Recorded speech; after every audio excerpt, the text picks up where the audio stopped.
రాపూరు అరుంధతీయ వాడలో ఒంటరిగా ఉన్న దివ్యాంగురాలిపై అదే ప్రాంతానికి చెందిన వ్యక్తి లైంగిక దాడికి పాల్పడిన సంఘటన ఆలస్యంగా వెలుగులోకి వచ్చింది. తల్లిదండ్రులు లేకపోవడంతో స్థానిక అరుంధతీవాడలో చిన్న గుడిసెలో దివ్యాంగుడైన సోదరుడితో కలిసి ఉంటోంది. గత శనివారం ఇంట్లో ఎవరూ లేని సమయంలో అదే గ్రామానికి చెందిన శేషం ప్రేమ్కుమార్ అనే వ్యక్తి లైంగిక దాడికి పాల్పడ్డాడు. ఈ విషయం వెలుగులోకి రావడంతో నిందితుడిని పోలీసులు అదుపులోకి తీసుకుని విచారణ చేస్తున్నారు. నిందితుడిని కఠినంగా శిక్షించడంతో పాటు బాధితురాలికి భద్రత కల్పించాలని జనసేన వీర మహిళ కొండాపురం కస్తూరి డిమాండ్ చేశారు. నమస్తే, నా పేరు కొండాపురం కస్తూరి, జనసేన పార్టీ రాపూర్ మండలము మహిళా అధ్యక్షురాలిని. గత వారము శనివారం రోజు ఈ అరుంధతి వాళ్ళని రాపూర్ మండలము అరుంధతి వాళ్ళలో అలాగే ఆ అమ్మాయి వికలాంగురాలు, అలాగే మతి స్థిమితం లేని అమ్మాయి. ఆ అమ్మాయి చూస్తే తల్లి లేదు, తండ్రి లేరు, ఎవరు లేరు.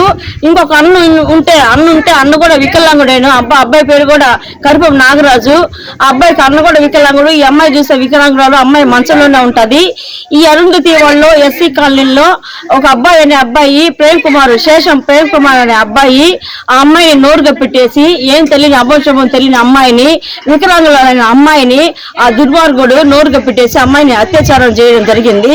అలాగే వాళ్ళ ఇంట్లో వాళ్ళు ఆ విషయం నా దృష్టికి వస్తే నేను పోలీస్ స్టేషన్ తీసుకోబోయి ఎస్ఐ గారికి అలాగే రాపూర్ సిఐ గారికి చెప్పడం జరిగింది. వాళ్ళు వచ్చి ఎంక్వైరీ చేసి రాపూర్ పోలీస్ స్టేషన్ ఎస్ఐ మాలద్రి గారు అలాగే రాపూర్ సిఐ గారు వచ్చి ఎంక్వైరీ చేసి అమ్మాయిని హాస్పిటల్ కి చెకప్ కి తీసుకుపోవడం జరిగింది. అలాగే నిందితులను కూడా అబ్బాయిని కూడా తీసుకోపోయి రిమాండ్ లో పెట్టడం కూడా జరిగింది. ఇలాంటి విషయాలు పునరావృతం కాకుండా ఈ కూటమి ప్రభుత్వము గట్టి నిర్ణయాలు తీసుకోవాలని మహిళల మీద ఎంతో మంది మీద దాడులు జరుగుతున్నాయి.